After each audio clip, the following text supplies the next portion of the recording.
Uma ótima noite para você aí de casa, tudo bem? Está no ar o Aparecida Debate para que você se informe e forme a sua opinião. O programa desta noite vai tratar de um assunto muito sério que tem afetado cada vez mais a população, principalmente os idosos.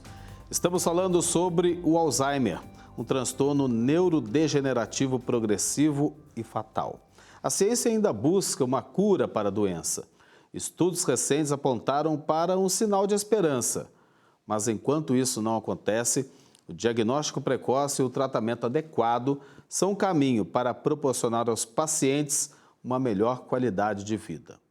Bem, os nossos convidados para o programa de hoje são, aqui em nossos estúdios, o Marcos Paulo, médico intensivista desde 2008, neurointensivista desde 2010.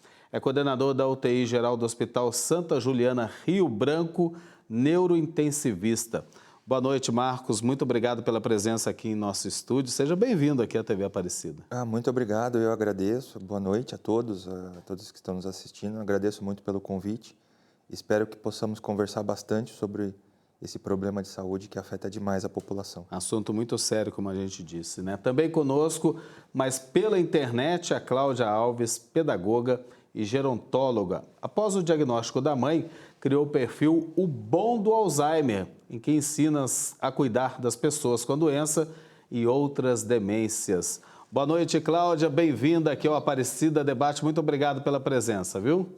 Boa noite a todos. Eu que agradeço. Muito importante falar desse assunto tão atual e tão importante. Obrigada a todos. Boa noite. Nós que agradecemos e temos muito o que conversar. Tá aí uma breve explicação, mas logicamente que com o Marcos e também a Cláudia a gente vai colher mais informações, principalmente para você que está em casa acompanhando, e a gente vai aqui tentar destrinchar o que é essa doença que tem afetado tanta gente. A gente viu aí, né, Marcos, um aumento de 127% em 30 anos, ou seja, houve esse avanço muito rápido, né? O que é o Alzheimer, afinal, para a gente explicar para quem está em casa? Perfeito. O Alzheimer, como foi dito, é uma doença neurodegenerativa. Por ser uma doença neurodegenerativa, ela provoca, com o passar do tempo, destruição de células neuronais, provoca a destruição dos neurônios. Isso acontece, basicamente, por dois problemas que passam a se desenvolver no cérebro de quem está acometido, e isso leva ao acúmulo de uma substância que a gente diz substância beta-amiloide, e essa substância beta-amiloide ela vai levar à morte desses neurônios. E a partir do momento que há a morte do neurônio, a gente ainda não sabe, o organismo não tem essa capacidade, a gente ainda não sabe como renovar esses neurônios. Como não há a renovação dos neurônios, a capacidade cognitiva, a capacidade motora vai diminuindo, e conforme vai havendo o acúmulo da substância beta-amiloide, vai havendo maior destruição dos neurônios, e com isso vai havendo a progressão da doença. Por isso, uma doença progressiva e fatal, infelizmente, por enquanto. Sim, infelizmente fatal. Como a gente ainda não tem, primeiro, como combater essa progressão e esse aumento da proteína beta-amiloide, e a gente não tem como reverter a morte do neurônio, com o passar do tempo, a doença tende a ser fatal. Eu vou pedir para a Cláudia agora, porque a Cláudia, a gente na introdução colocou, depois do diagnóstico da mãe, criou um perfil aí na internet, né, para ajudar principalmente os familiares a cuidarem dos pacientes com Alzheimer. Foi isso? Conta para a gente, Cláudia. Foi dessa forma mesmo. Em 2010 eu tive o diagnóstico da minha mãe e não sabia nada, não conhecia nada sobre a doença, só sabia que ia perder a memória e que era degenerativa e que provavelmente no final disso tudo levaria à morte. E eu busquei ajuda na internet para entender como fazer, como cuidar, porque eu não sabia como cuidar, né? O que eu sabia era o básico. E eu me deparei com muitas situações familiares muito tristes, muito desesperadoras. Fiquei muito chocada, porque eu não esperava que fosse assim, dessa forma. A gente não sabia, isso tem 12 anos, né? E aí eu me desesperei, mas eu resolvi que não ia ser assim comigo, que eu ia entender a doença, que eu ia estudar, e eu consegui cuidar de outra forma, sem destruir minha família.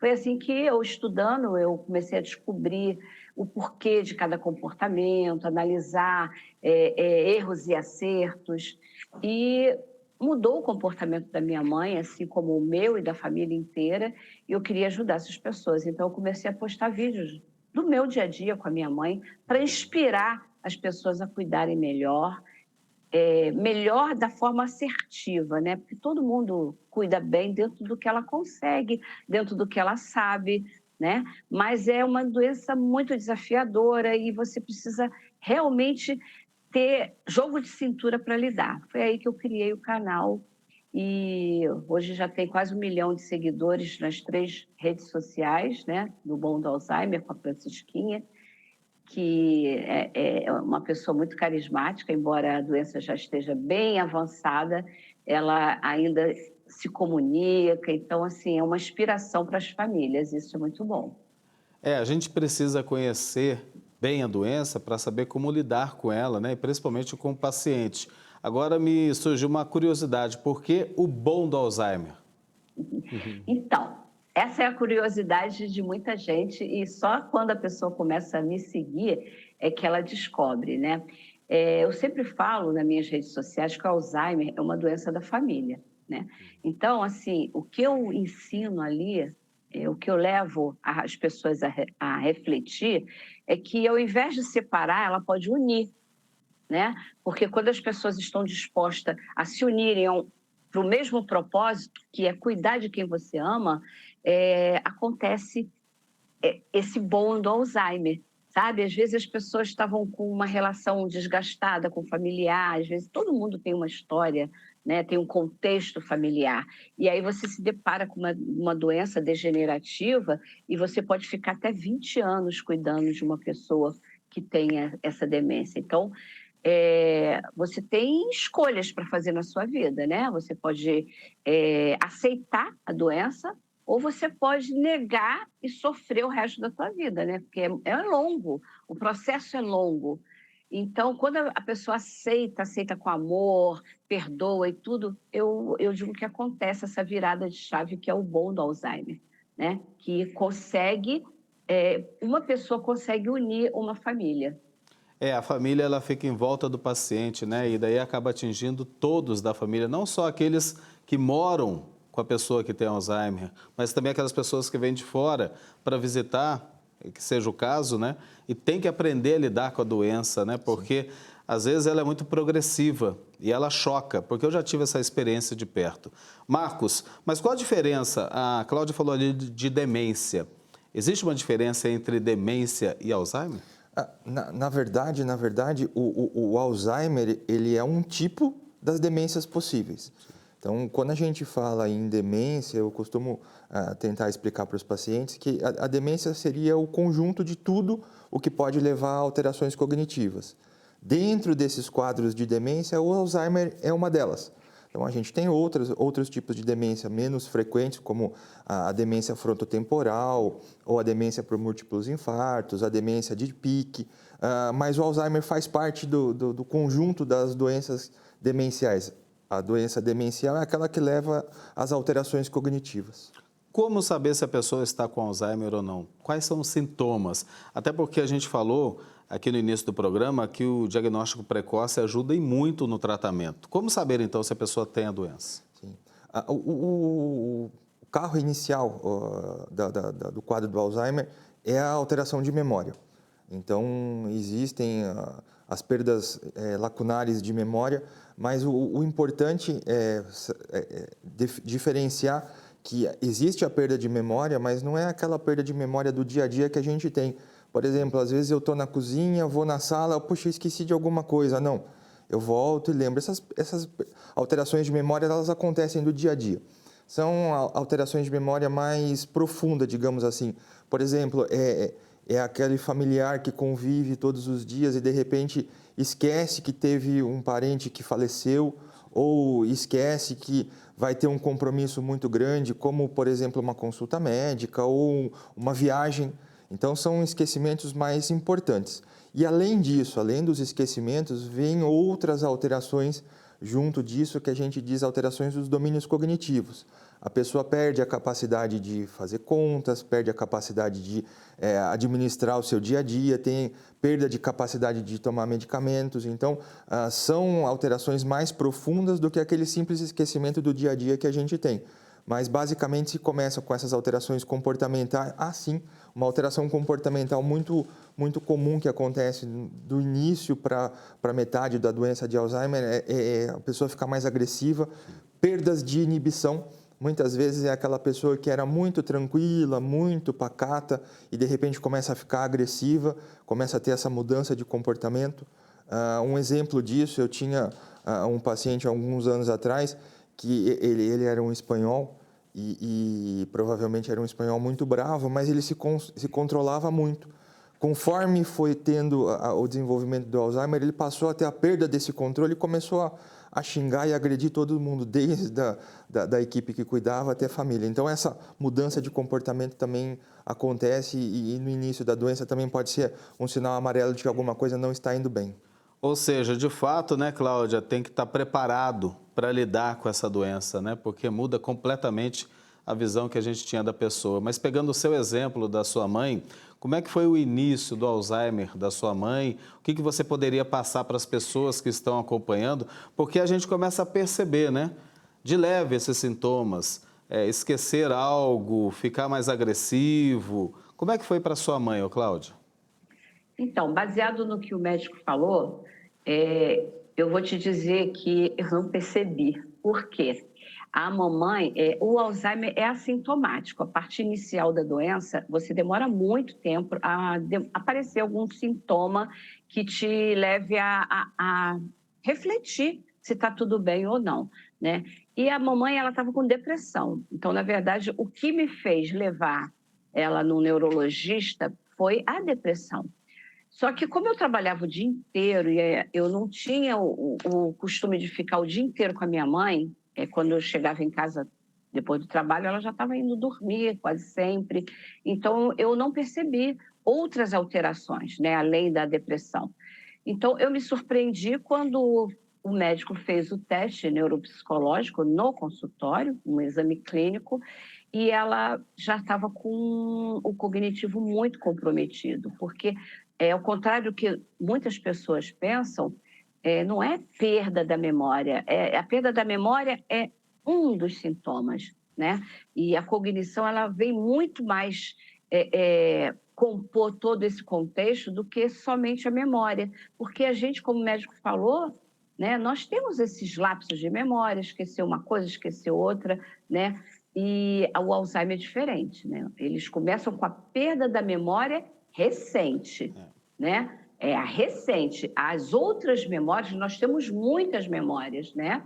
Mas as outras vai ser no decorrer da doença. Mas quando você começa a perder a autonomia, não consegue mais fazer uma comida, ter iniciativa para preparar um café quando recebe uma visita, isso aí quando você conhece a doença, por isso que é importante a gente falar muito hoje em dia sobre isso, porque aí o que eu digo é que a gente tem que ficar antenado nos comportamentos dos nossos pais, dos nossos avós, porque eu não fiquei.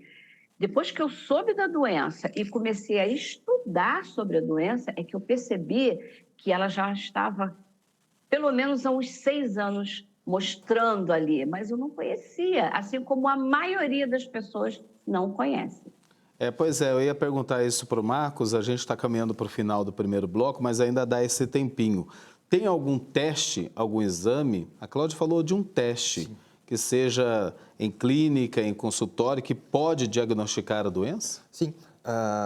O diagnóstico hoje da doença de Alzheimer ele é um diagnóstico clínico. Uhum. Esse diagnóstico é feito com alguns testes. Na verdade, não existe um teste, existem alguns testes que podem ser feitos. Pode ser aplicada uma bateria de testes neuropsicológicos. A gente tem desde testes mais simples, como o Mini-Mental, até testes um pouquinho mais complicados, o teste de MoCA ou o teste do ADAS-Cog. Mas sim, são testes clínicos que a gente consegue fazer e com isso a gente percebe que aquela alteração de memória que muitas vezes chamou a atenção não é só uma alteração de memória, são alterações dos domínios cognitivos e essas alterações dos domínios cognitivos que estão provocando a progressão e a doença de Alzheimer como um todo.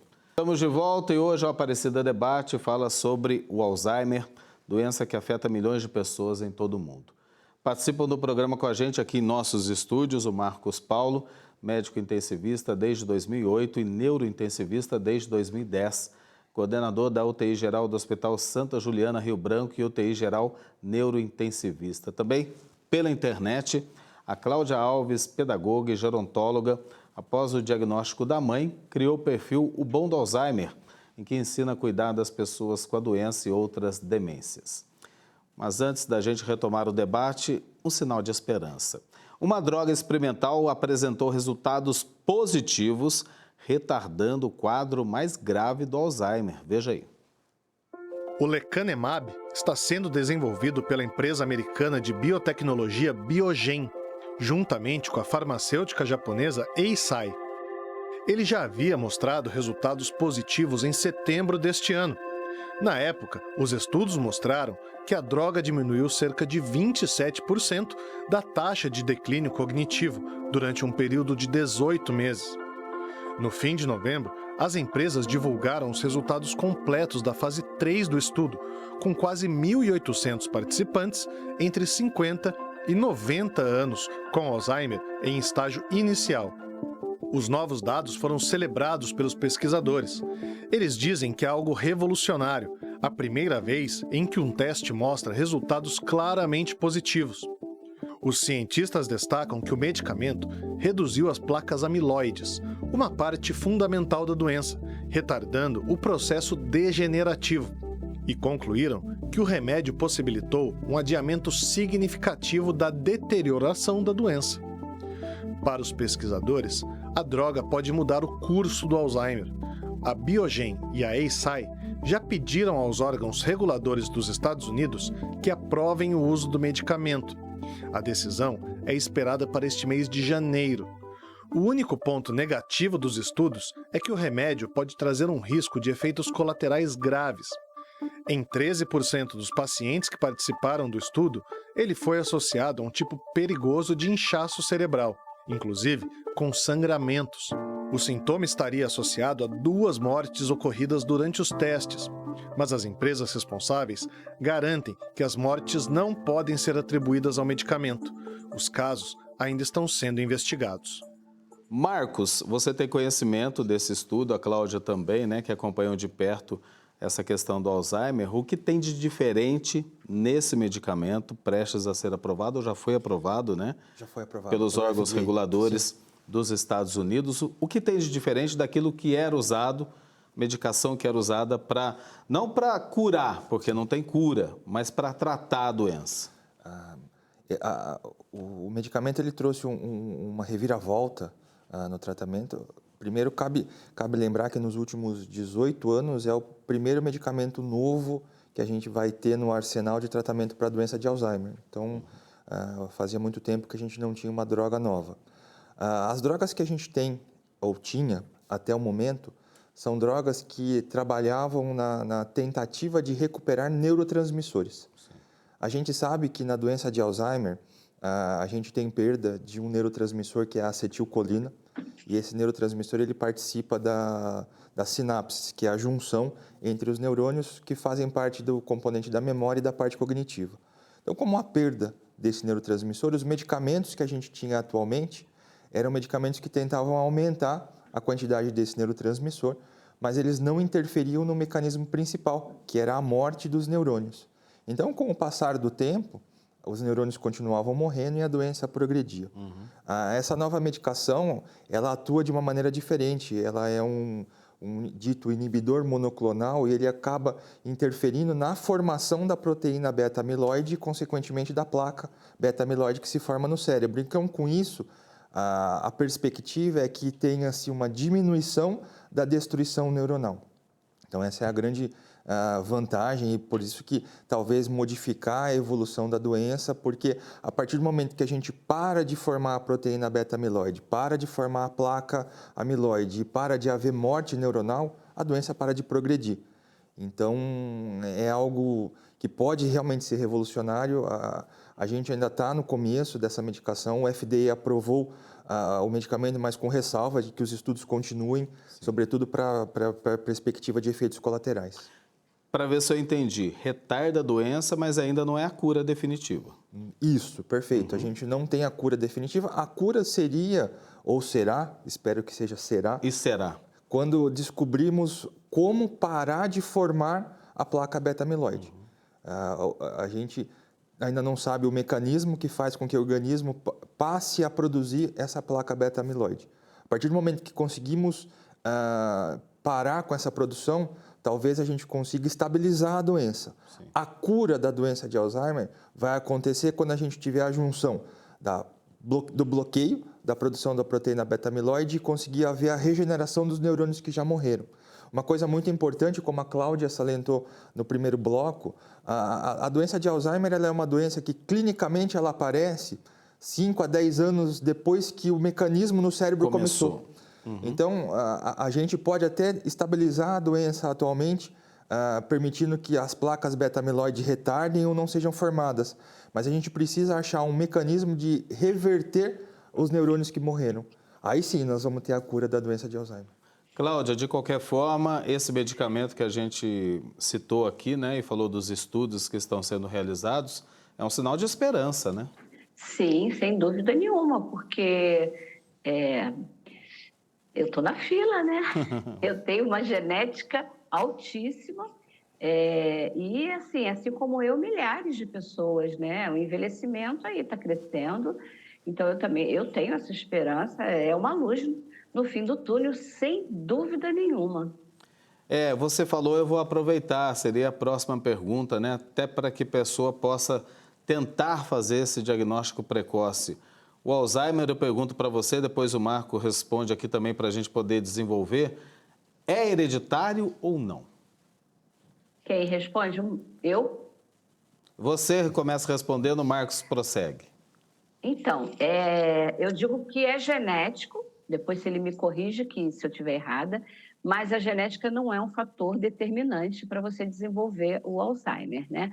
Existem alguns hábitos que você pode adquirir na sua vida que podem não evitar que você tenha, mas que se você vier a ter, que seja bem mais tarde, 90, 95, porque nós podemos criar hábitos bons. Eu digo que são três pontos, né? Alimento, movimento e pensamento, que é uma alimentação saudável mesmo, né? E movimento, né? Que é educação física, enfim, qualquer tipo de atividade diária, contínua, de exercício físico, e pensamento, porque você tem que fazer algumas coisas que desafiem o seu cérebro, né? Que isso ajuda a criar novas conexões, porque nosso cérebro é neuroplástico, então, assim, não tem como restaurar o que estragou, mas você pode criar novas conexões, né? E com essas novas conexões, você vai prorrogar uma qualidade de vida. Então, assim, hoje o que eu digo para as pessoas é isso, é tentar se cuidar enquanto não existe a cura, né? Assim como o corpo, seria movimentar, exercitar o cérebro, né? Não deixar ele parado, porque daí a gente acaba ajudando na progressão da doença. Agora, a Cláudia falou em genético, hereditário, que seja, né? Tem outras causas para a gente saber de onde vem o Alzheimer? Sim, como a Cláudia muito bem colocou, existe um componente genético na doença de Alzheimer. Existem algumas famílias, isso é uma parte extremamente pequena da doença de Alzheimer que tem esse componente e todos os indivíduos da família são afetados.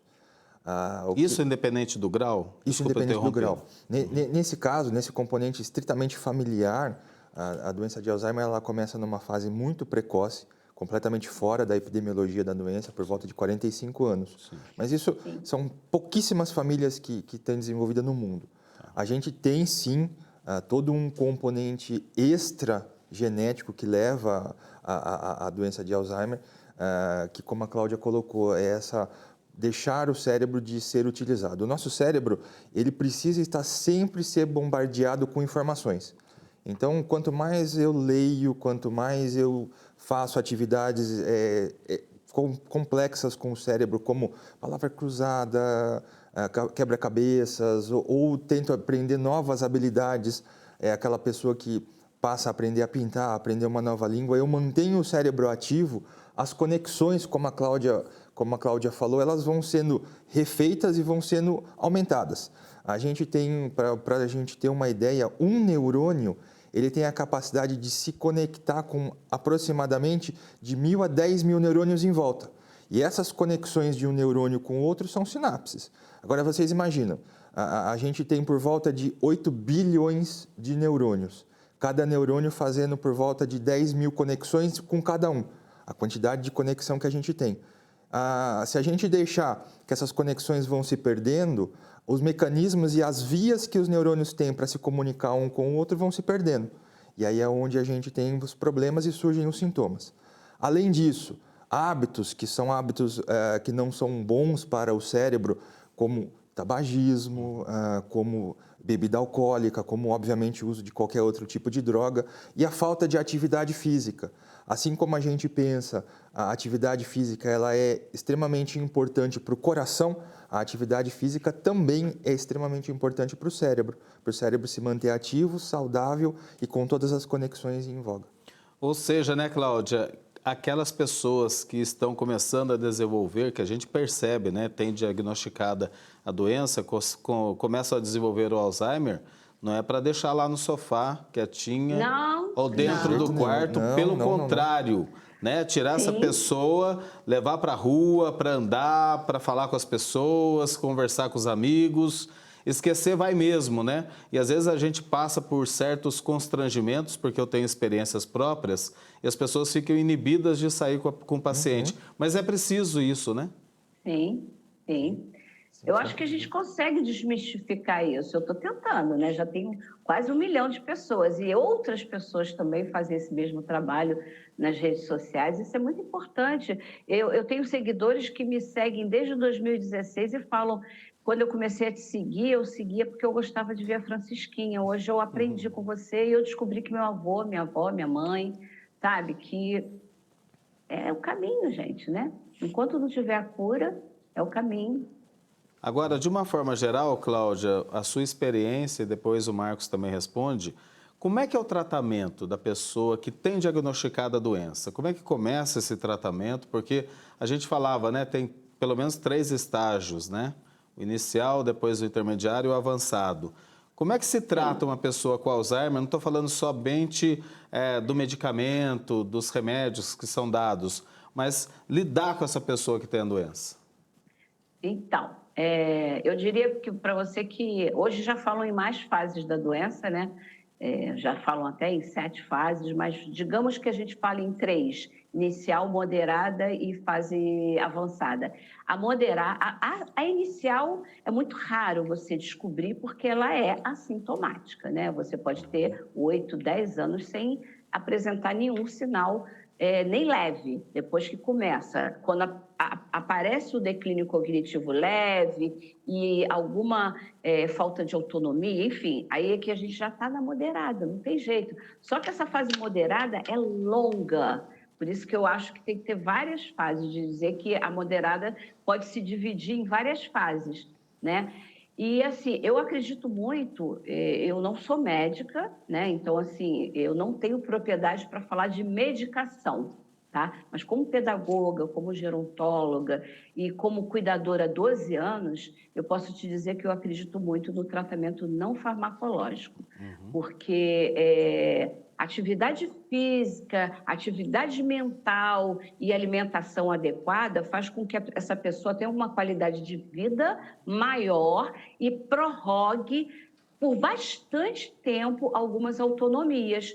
Ela tem que fazer terapias ocupacionais, fazer caminhada e ficar com o cérebro ativo o tempo todo, mesmo que ela tenha já esteja na fase moderada. Eu posso dizer para você que a minha mãe, com 12 anos de Alzheimer, ela já tem afasia da fala, mas eu entendo tudo que ela fala porque eu consigo captar o sentimento dela, sabe? É muito interessante isso. Eu fiz um estudo de comunicação não verbal, então, assim, eu entendo tudo que ela quer, ela ainda se comunica, né? Tem que ser mais estudado o comportamento, porque tem muita coisa que pode mudar nesses cuidados, né? Por isso que eu bato nessa tecla e faço treinamento, faço live, eu tenho um curso, o Método Love Care, que é para ensinar, porque você pode viver de forma leve, não precisa ser desesperador. E o controle emocional é um dos fatores principais para você conseguir essa leveza para cuidar. Marcos, você gostaria de acrescentar em relação ao tratamento? Até a Cláudia falou que é contrário ao uso de medicamentos, né? Para você que é um especialista da área, um médico? Eu concordo, o tratamento ele é multidisciplinar. O tratamento ele não passa só por medicamentos. Uma das dificuldades que a gente tem, como a gente conversou no primeiro bloco, é que a doença de Alzheimer ela não afeta só um indivíduo, ela afeta a família. Então, nesse inteirinho, a família tem que ser tratada junto.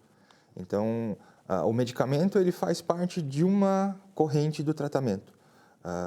Tratamento psicológico, com terapia ocupacional, envolvendo o trabalho com a família, isso também é extremamente importante. E é claro que, conforme vai se passando o tempo e a doença vai avançando, vai precisar de fisioterapeutas, nutricionistas, juntos no tratamento, para continuar com as funções vitais desse paciente. Mas no início, um psicólogo junto para acompanhar o paciente e a família, um terapeuta ocupacional para promover medidas para que esse paciente mantenha o cérebro ativo e, claro, junto com os medicamentos, que os medicamentos hoje, eles tendem a tentar retardar a evolução da doença.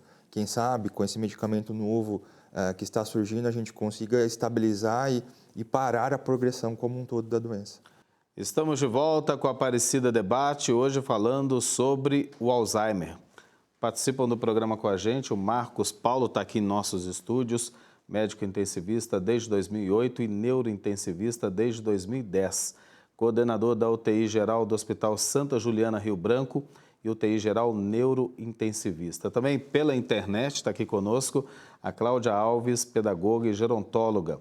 Após o diagnóstico da mãe, criou o perfil O Bom do Alzheimer, que ensina a cuidar das pessoas com a doença e outras demências. Então vamos lá, último bloco, para a gente falar sobre a família.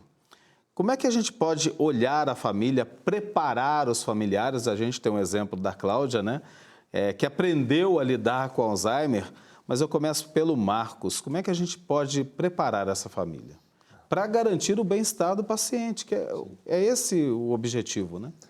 É de extrema importância, a partir do momento que é feito o diagnóstico, a gente já começar a acolhida da família.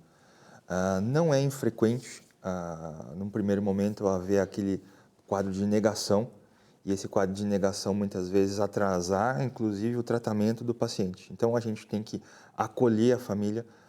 Nesse aspecto, o trabalho que a Cláudia faz, ela é fantástico, ele é assim, de outro mundo, podemos dizer, porque leva informações, e essa informação que a família tem é de extrema importância para saber o que está acontecendo, o que é a doença e ter uma perspectiva de como essa doença pode evoluir. E com isso, os anseios, os medos, as angústias podem ser minimizadas e a família fazer justamente aquilo que a gente conversou logo no segundo debate, no segundo bloco.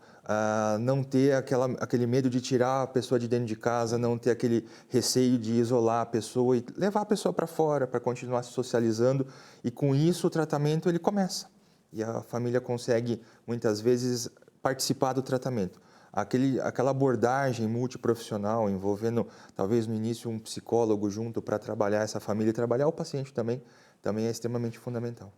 Para você, Cláudia, como é que foi aquele primeiro impacto de saber, não conhecia profundamente a doença como conhece hoje, né? E eu digo que você está de parabéns pelo trabalho que realiza. Empatia. Obrigada. Empatia. Tem muita gente precisando desse apoio desse esclarecimento, até para aprender a lidar um pouco Sim. melhor, né? Porque como o Marcos estava falando aqui, Cláudia, é o medo, né? É o susto que se toma de não saber com o que está se lidando, né? Exatamente. Eu costumo falar no curso, né? Eu faço curso, faço live toda terça e quinta. Eu costumo falar que o conhecimento transforma, né? É muito difícil quando você se depara com uma situação que você não esperava, né? O seu familiar te acusando de roubo, o seu familiar te agredindo verbalmente. E aí eu tento desenvolver na pessoa uma reflexão para empatia, né? Porque se ele está numa fase agressiva, não é por acaso, nunca é por acaso. Isso eu descobri na prática. Sempre existe um gatilho que fez com que ele tivesse essa explosão. E isso se dá pela falta de entendimento, né? A agressividade, ela vem em função de uma necessidade não entendida e não atendida. A pessoa que está cuidando não atendeu porque quem está precisando não soube expressar a sua necessidade, e aí explode, né? Então, eu tento sempre fazer com que a pessoa se coloque no lugar do doente, porque eu sei que eu sou cuidadora há 12 anos, eu tenho 61 anos, eu cuidei 10 anos sozinha, né? Mas as pessoas não são iguais, né? Então, assim, eu vejo muitas pessoas adoecerem e tem casos até que morrem antes da pessoa que tenha o Alzheimer, porque não consegue administrar a vida, né?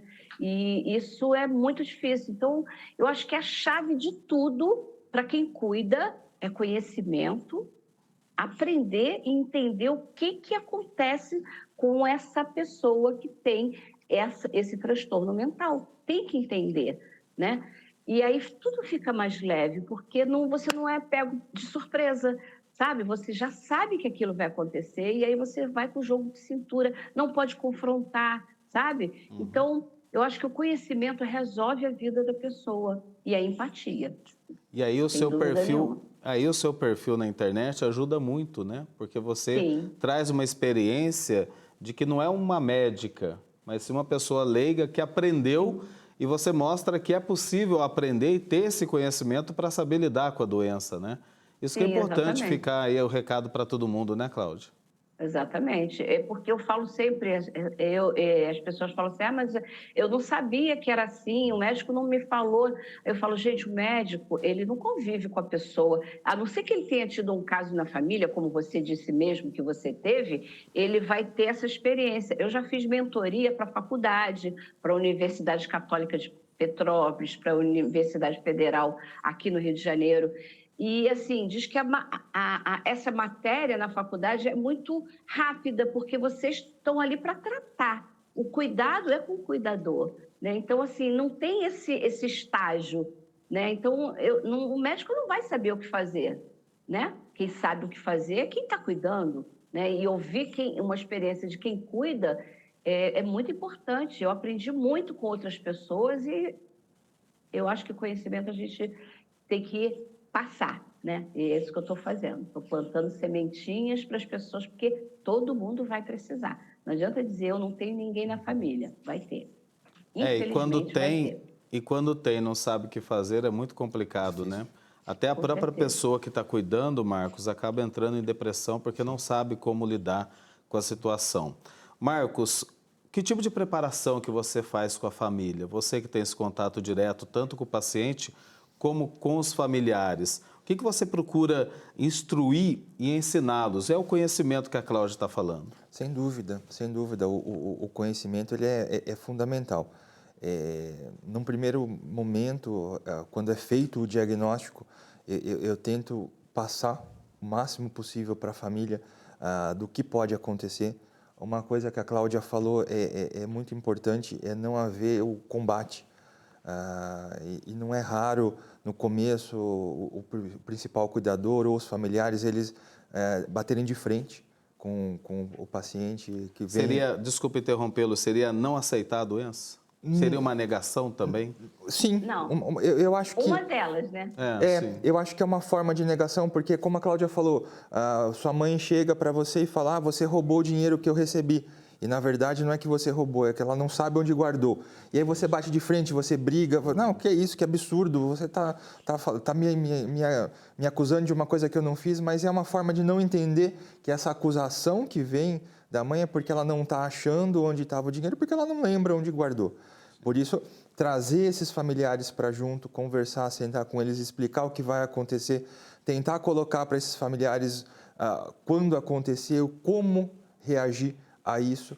E sempre proponho para esses familiares, ou principalmente para o principal cuidador, essa abordagem multidisciplinar. No começo, chamar um psicólogo junto, chamar um terapeuta ocupacional, para junto tentar promover atitudes e promover condutas não só medicamentosas, mas que tragam benefícios para esse paciente como um todo. Agora, além do conhecimento, da orientação, é preciso muito amor, né? Porque é aquela pessoa que cuidou da gente quando pequeno e agora se inverte, né? A gente vai cuidar depois de idoso. Agora, talvez a fase mais difícil, e isso eu ouço muito das pessoas que já tiveram essa experiência de lidar de perto com o Alzheimer, é naquela fase em que a pessoa esquece completamente, né? E ela não se lembra nem do filho. Essa é a fase mais complicada, seria para a família? Que aí não se lembra de ninguém mais? São fases são momentos que vão mesclando. O paciente pode, num primeiro momento, passar a confundir a esposa com o filho, ou com a filha, no caso, ficar esperando os pais voltarem. Já tive pacientes que não reconheciam a própria casa, queriam voltar para a casa onde moravam na infância, porque a memória recente vai se perdendo, mas a memória antiga continua ali.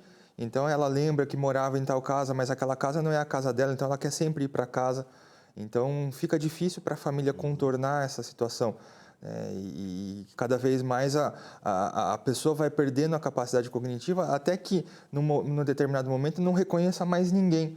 E se sinta num ambiente completamente estranho, apesar de estar com o filho, com o cônjuge, com netos, mas acha que aquelas pessoas são completamente estranhas.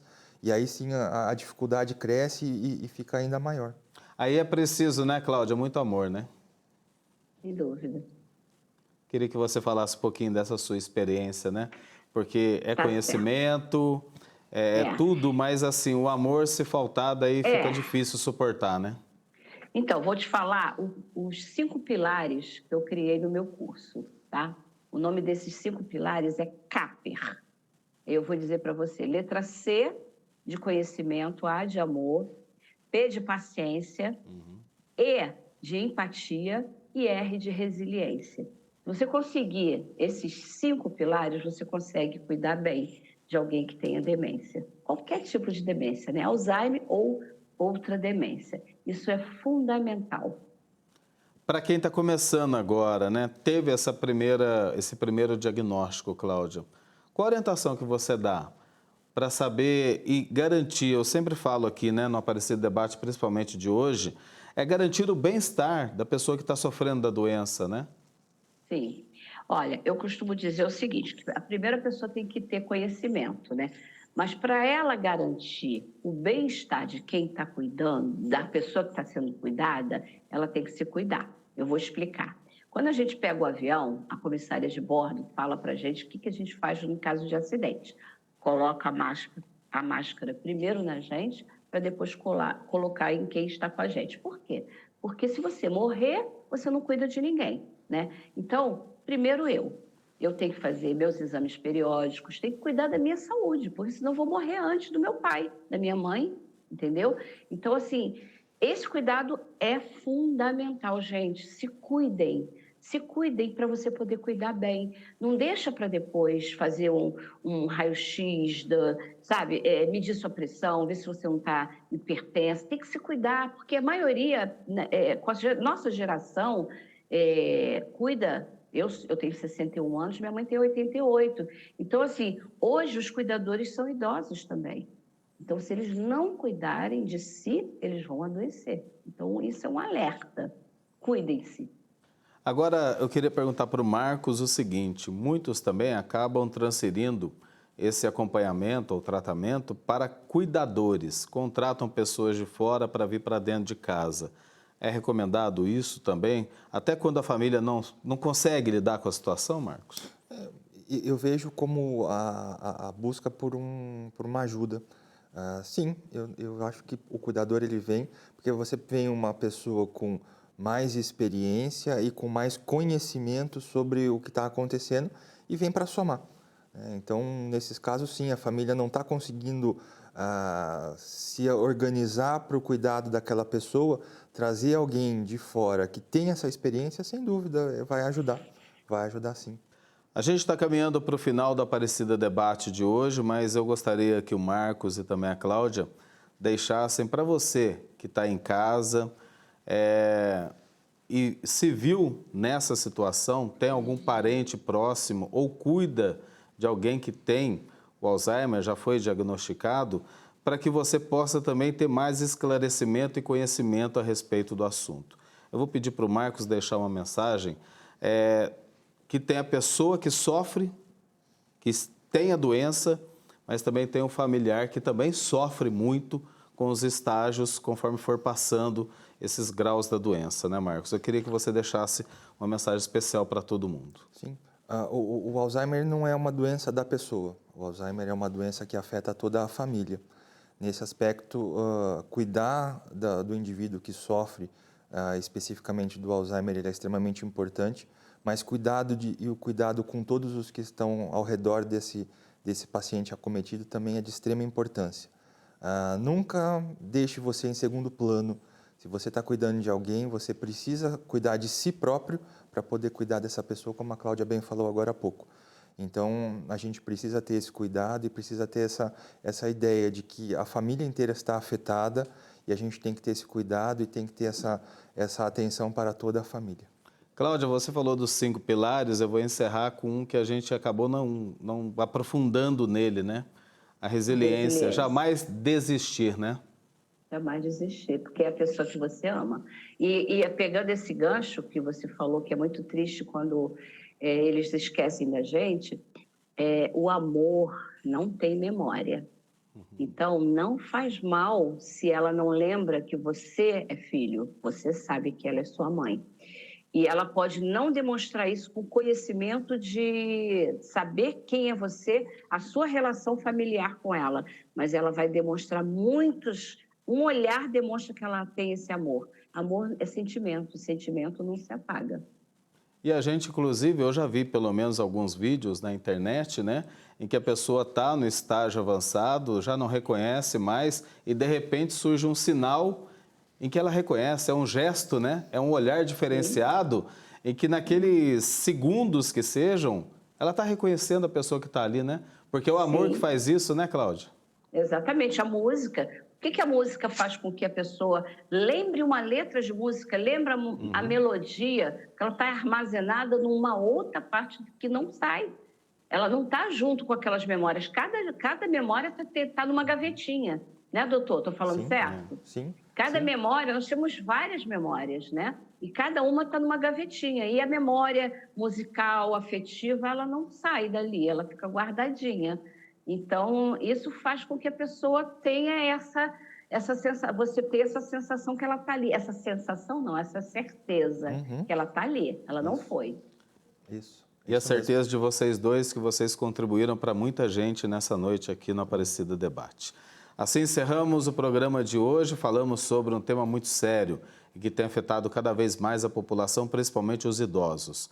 O Alzheimer, um transtorno neurodegenerativo progressivo e fatal. A ciência ainda busca uma cura para a doença, mas estudos recentes apontaram sim para o sinal de esperança.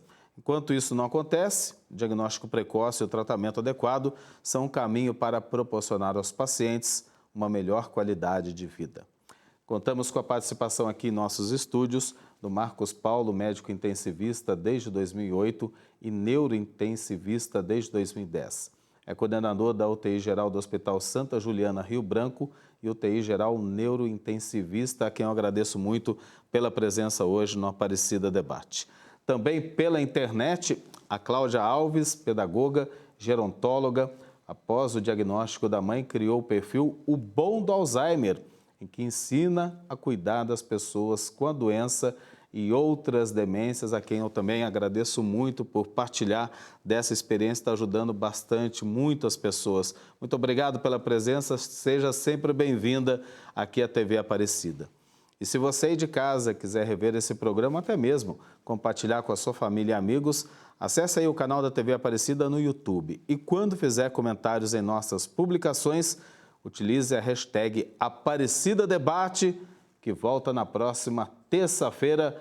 Uma boa noite para você, um ótimo descanso. Até lá.